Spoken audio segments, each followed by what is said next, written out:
Good evening, Professor Netta, Barak-Corren.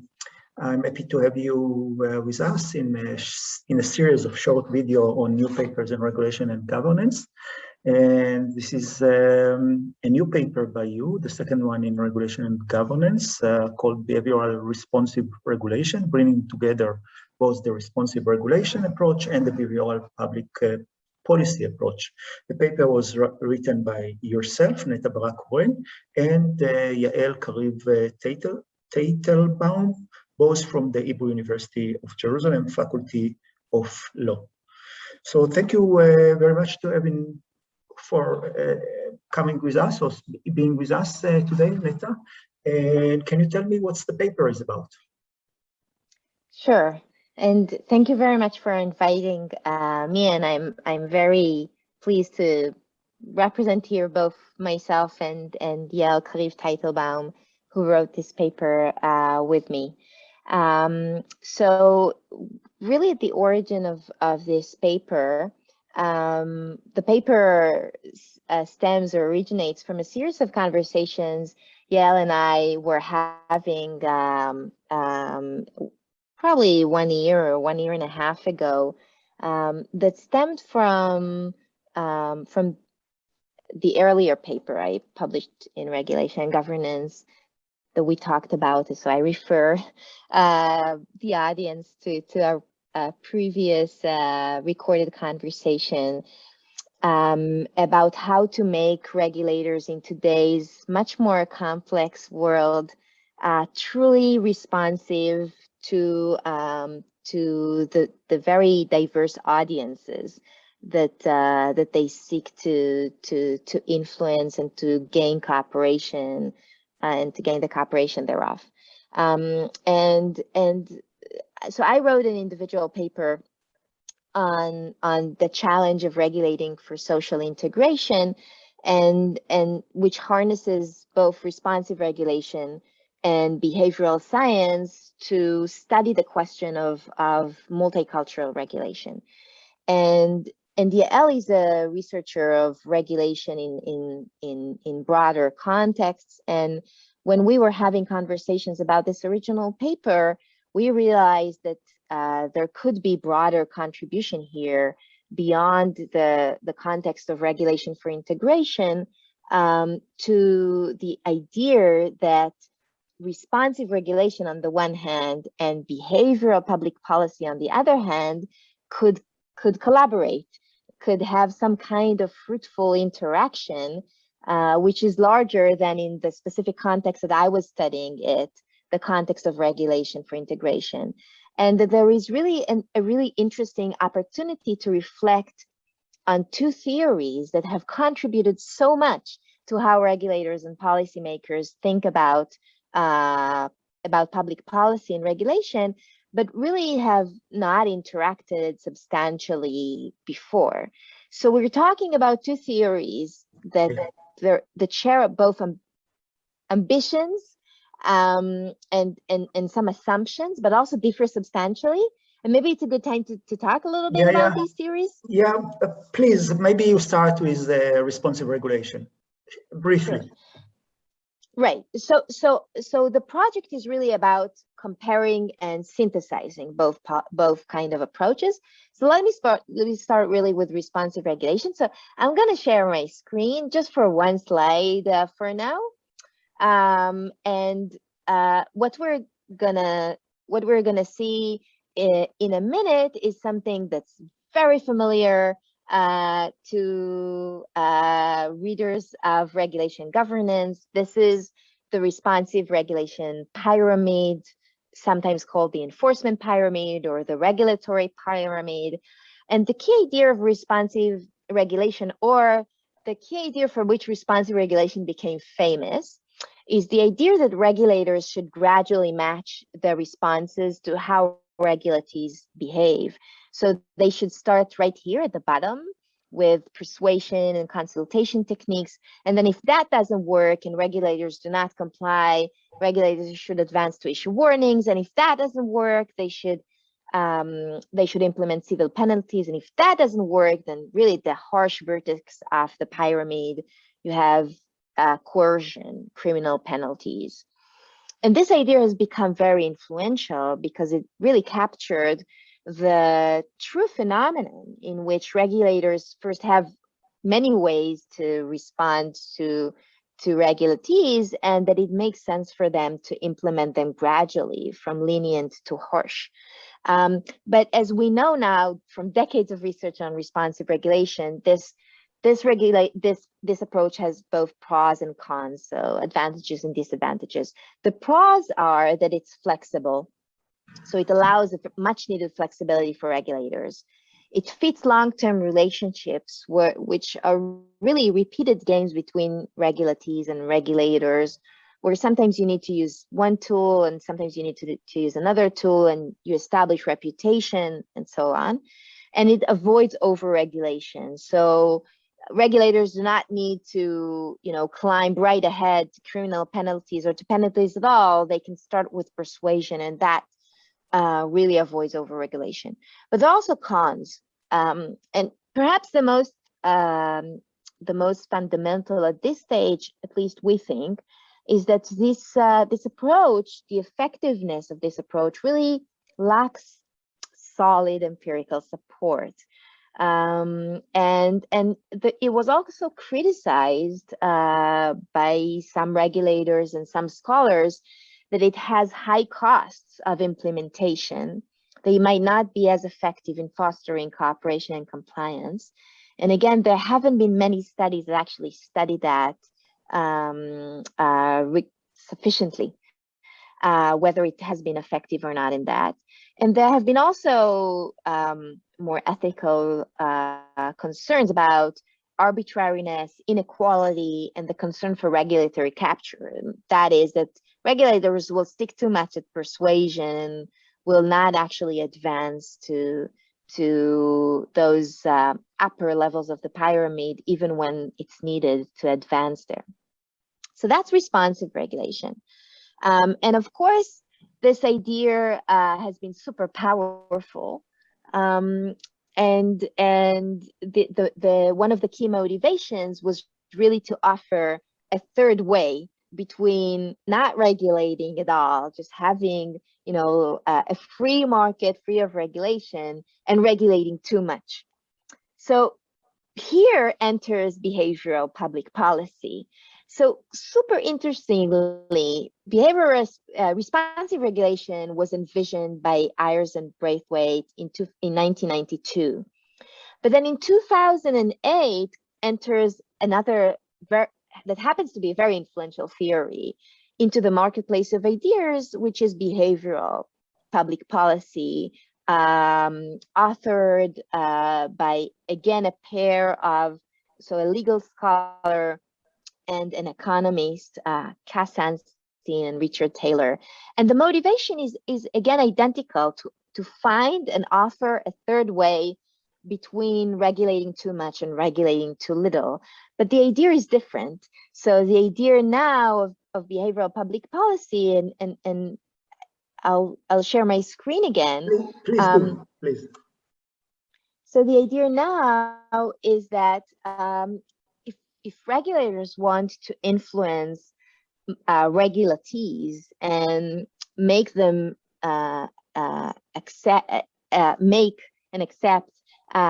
better decisions, then regulators should really think deeply about the choice architecture. So the kind of environmental, social, structural settings in which decisions of compliance or decisions of cooperation or following or not following a particular policy, the settings in which those decisions are being made.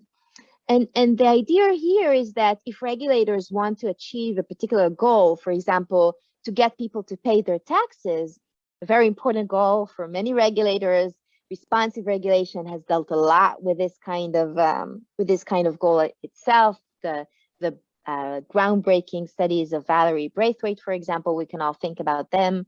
So if regulators want to get businesses and individuals to pay their taxes, they should think about the environment in which people make decisions about whether to pay their taxes or not.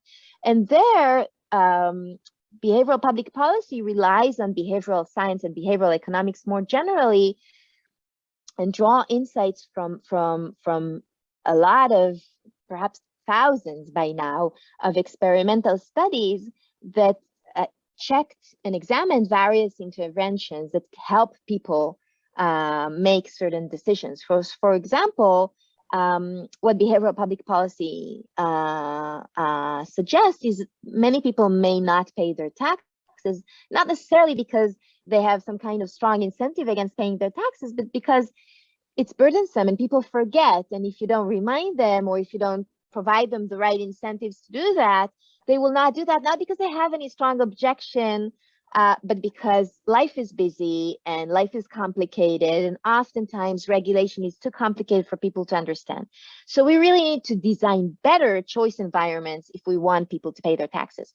So very differently from responsive regulation that has this hierarchical toolbox where you regulators advance, from one level to the other in a sequential order, the toolbox of behavioral public policy is flat.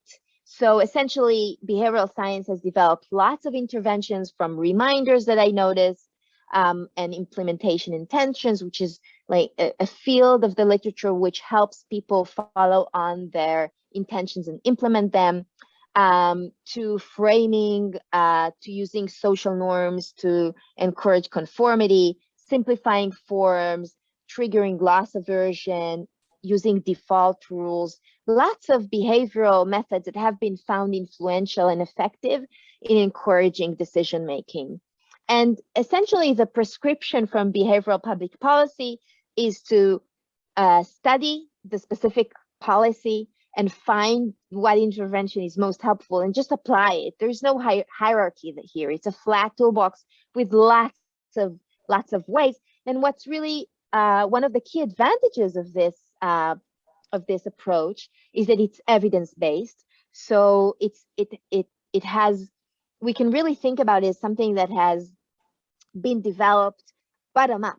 So from at the beginning, tens and then hundreds and then thousands of experimental studies, both in the lab and in the field, that really tested specific problems and then generated a mass of literature on what works and what's not. So it's all evidence-based, it's all empirical. It also avoids overregulation because it replaces command and control rules with what has become known as nudges, so more gentle interventions. But it's also important to emphasize that by now, behavioral public policy has advanced much beyond simple nudges into more interventions. But it also has disadvantages, behavioral public policy.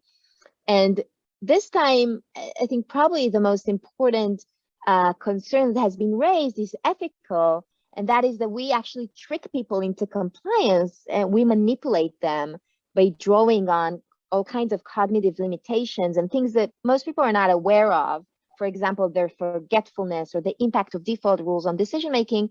And if regulators would use these tools, they will actually be manipulating compliance instead of appealing to people's rationality and convincing them to comply. And they're also being concerned about the effectiveness of behavioral public policy. So on the one hand, many interventions have been found very effective. But on the other hand, I mean, some behaviors are really hard to change by simply using reminders. And there have been legitimate concerns on whether we should use more sticks, sometimes more command and control rules that have been particularly absent from the behavioral public policy toolbox.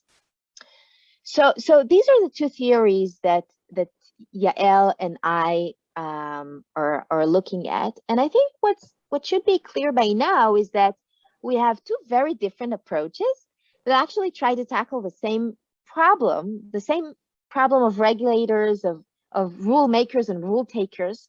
So we have rules, we want them to be effective.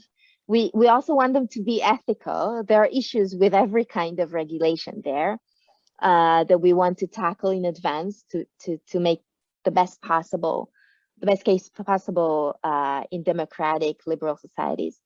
But the two approaches are very, very different. So they have the same ambition to find this third way between over-regulation and too little regulation, but they approach the problem in very different ways. So I think the very interesting for us intellectual enterprise of this paper is to try and reflect comparatively on both of them and study, what's different and what's similar in their assumptions, in their methods, and in their prescriptions.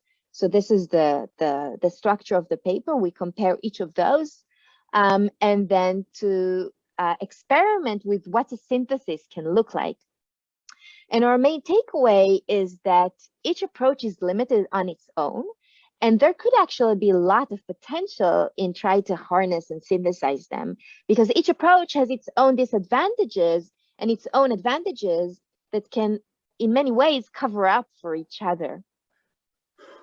Thank you, Netta. And you are going to show us the third slide now? Sure. So just to give you one potential implication of what we do.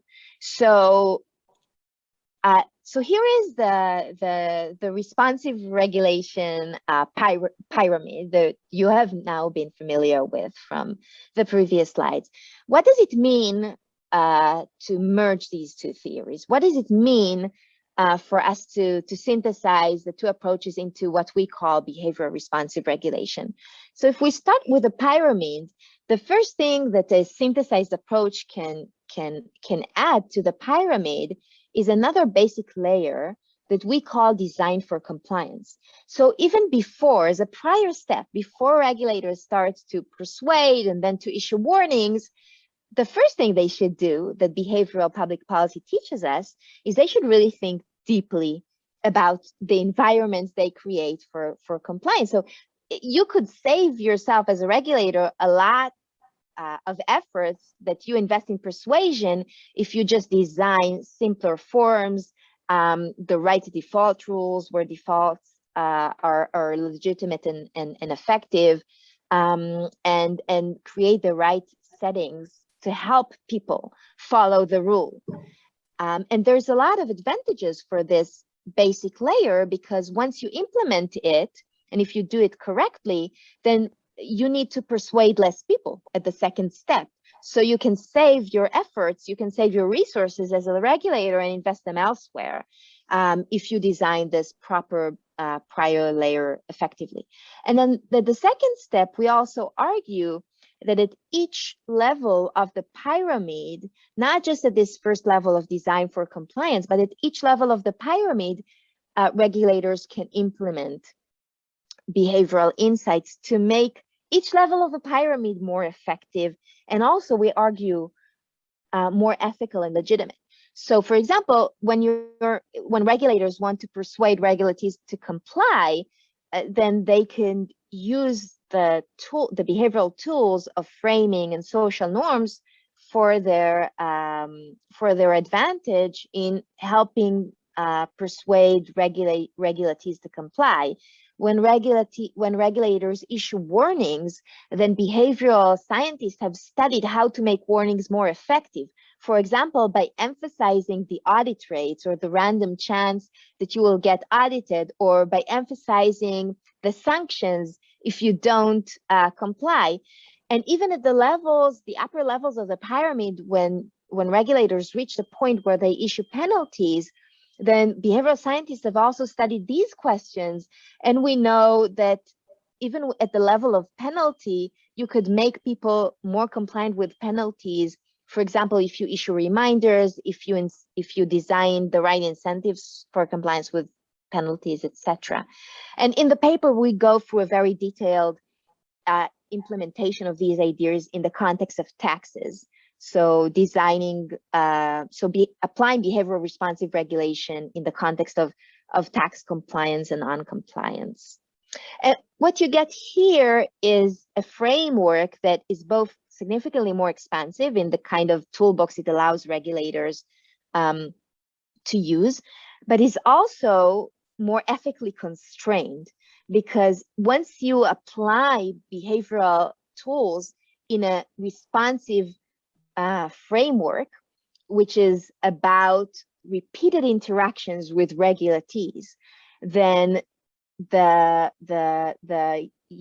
concern about potential manipulation and breach of trust, we think, is going to be really reduced, because the responsive framework, the repeated interactions with regulatees, and just the responsive mindset is going to really curb the idea of manipulation. And there have been studies that shown that you can really use behavioral insights in transparent ways and in non-manipulative ways.